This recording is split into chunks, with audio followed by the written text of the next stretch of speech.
So autumn is just a beautiful time of year, and I have got the perfect day for coming out and going in the woods. As you can see behind me, all the colours, and I think I've got about an hour left of sunlight, so I don't know what I'm going to look for, but I've got a funny feeling that I have got a composition headache away to hit because the colours here are just absolutely gorgeous and they're just beautiful this time of year, and I can't wait to find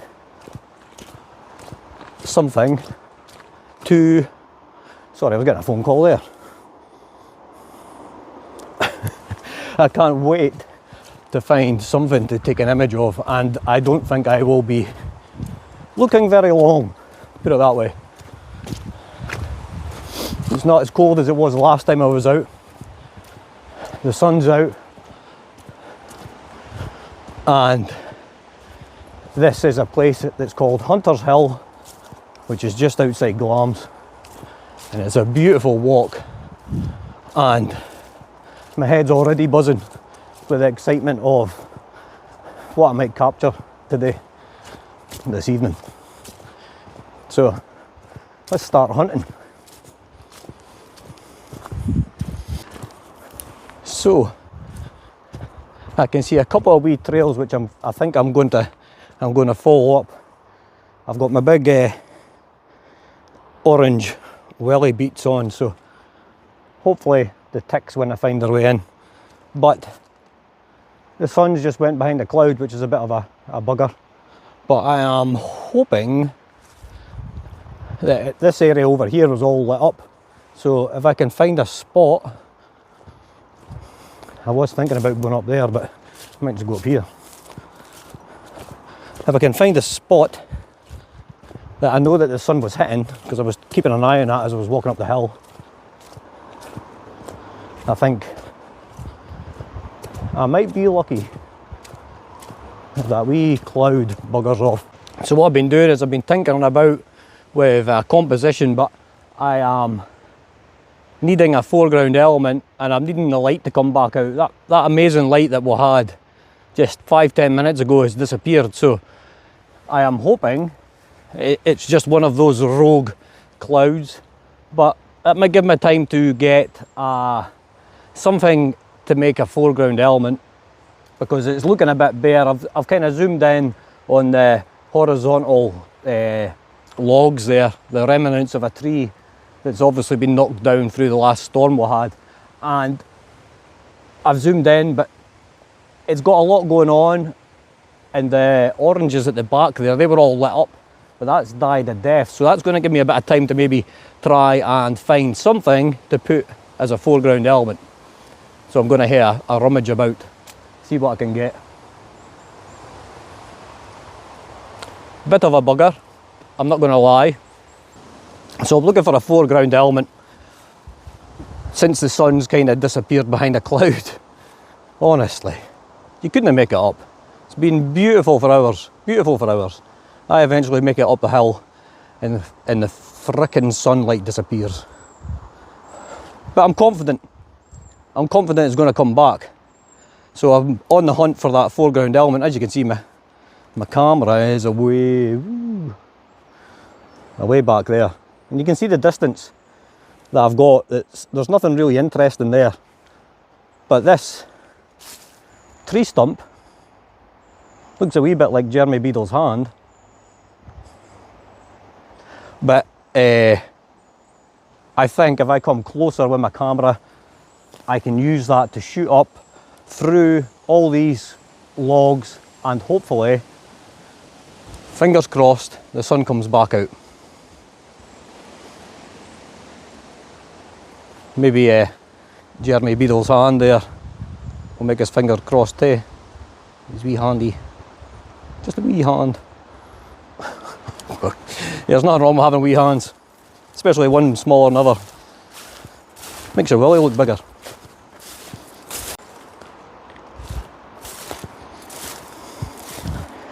So I've got the colours, and I have the image I want to take, but I just don't have the light.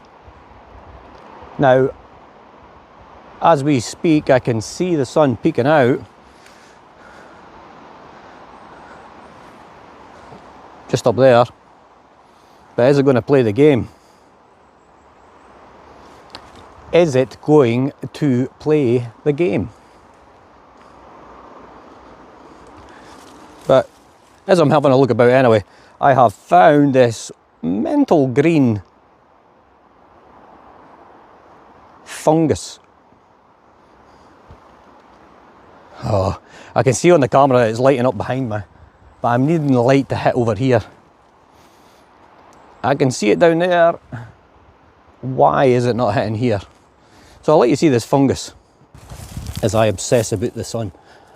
Check that out.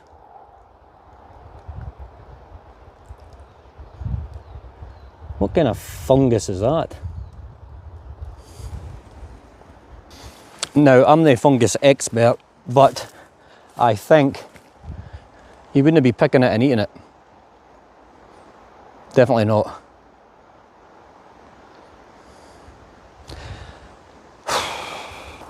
Mission abort. It's all lighting up down the bottom, so I have packed in that image, and now I am on the run to try and catch that light that I can see shining away down across the road there at the bottom of the hill. So I just need to find my way out. But what a bugger. It's so frustrating because it was so beautiful. It was light everywhere. As soon as the camera comes out, the sun's like, fuck it. I'm going to fart on your parade. And that's what it's well and truly done. So now I'm on the run. Not even packed away my camera, I just picked it up, got my bag, and now it's a chase. Because I can see the light down there. It's teasing me. But the only thing about that is the road that I'm taking is parallel to where the light is. So as I'm walking just now, I'm not even gaining territory. I'm just skirting around it. And that's so annoying. So now I have the light, as you can see from that big ball of whiteness up there. That turned into an albino there for a second. So I have the light as I have ran down the hill to get here, and I have actually just stumbled across a really good composition. So as you can see, I am all set up with this one. I have changed it from landscape to portrait because I was just getting too much of the sky, but now that I've changed it to the portrait orientation, I'm getting this nice bit of light coming in at the side. That cloud better do one, because I've been here for about half an hour setting this up and it's just creeped in and covered the sun again. I think somebody's trying to play tricks. I think so, because this is a pain in the arse.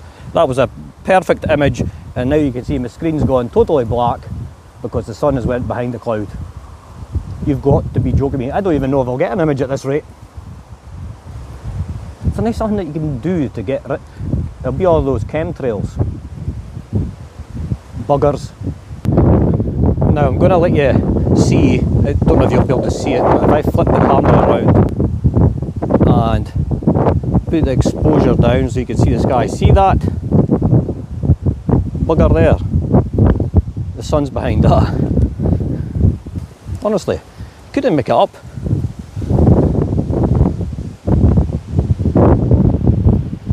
Totally fuming. Jeez, that's bright now. But it's doing what I want it to do. I'm sorry if my face looks like extra pink, kind of albino But I love this shot. Now, same process again. Jesus, my heat's bright. I don't care. You can mock me in the comments. Right, one.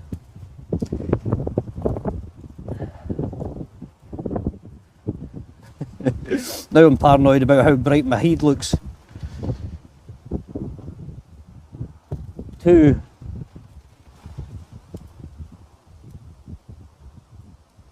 And focus again on the same bit away at the back.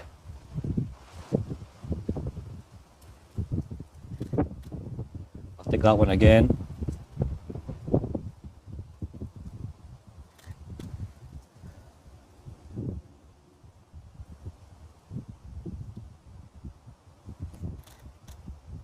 Three.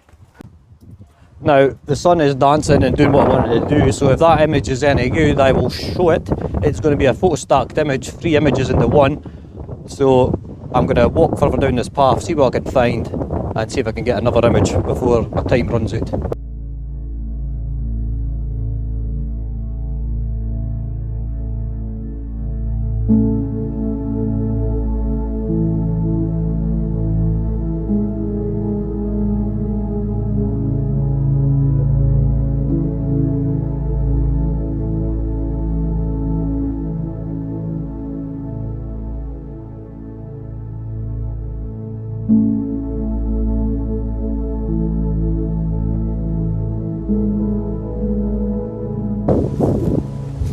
So the light is fading quickly, as I've been going on about all video. But I have, if I turn you around, I'd like to see my composition, because you can play with this kind of light very much. Now, look at the way that bit of fern is just lit up, and it's surrounded by the shade. And then there's the light in the background, and it just looks magical.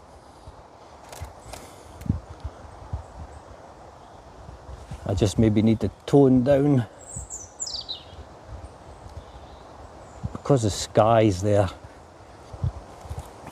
The sky's always a tricky element with woodland photography. I wonder if I could come up a bit higher with my tripod and then kind of shoot down at it a wee bit. Maybe.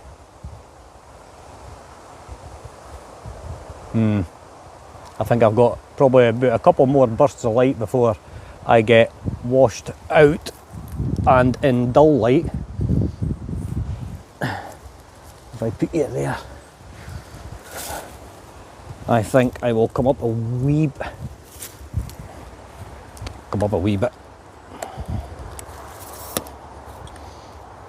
and then come down a bit, and then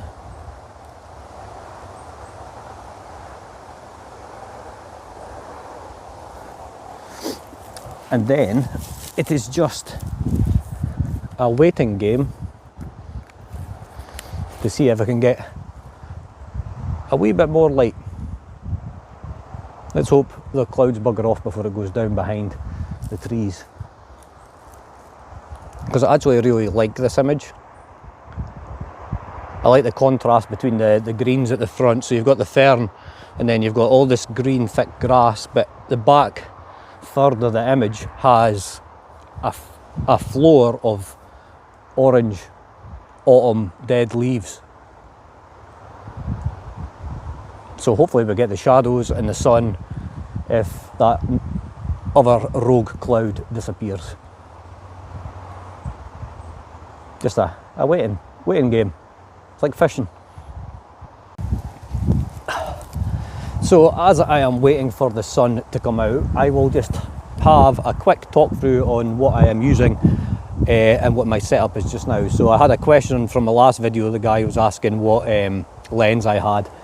So the camera body is a Canon 5D Mark III. Can't underestimate how good this camera is. And the lens I have on is a Tamron 24-70, and it is an f2.8. Now that lens didn't break the bank. It was budget, but it wasn't expensive, and it complements this camera so well, so I can't recommend it highly enough. If you're looking for a lens at a reasonable price that gives you sharp images, then that's it. So the combination of the 5D Mark III and the Tamron's 24 to 70mm lens f2.8 is perfect. Because it's 2.8, the Canon 5D Mark III is really good on low light situations, so they both complement each other that way as well. So it's a recommended buy, definitely. I'll put a link in the description below. But that's my setup just now. That's been my setup for this whole video. I've not changed my lens at all, so hopefully that answers a few questions. So guys, as you can see, I have lost all light. The sun did not come back out from behind that cloud. I did manage to grab an image, my final image, when the sun was just disappearing, so I'm hoping that it turns out to be a good image. It's been a bit of a hustle and bustle kind of video this week, chasing the sun was hiding from me, it was going down behind clouds, wasn't breaking through the trees where I was originally, so I managed to run down the hill and chase it down here, and I've got a really good image at the back, my first image, and this image, if it's any good, I will post it, let you see, and I'll let you guys comment below in the comment section what you think of it, and please hit the like button, hit the subscribe button, and share it with your friends. I could do with the exposure. But as I've lost the light, that's me away to pack up. So thank you very much for watching again, guys, and I will see you guys in the next video.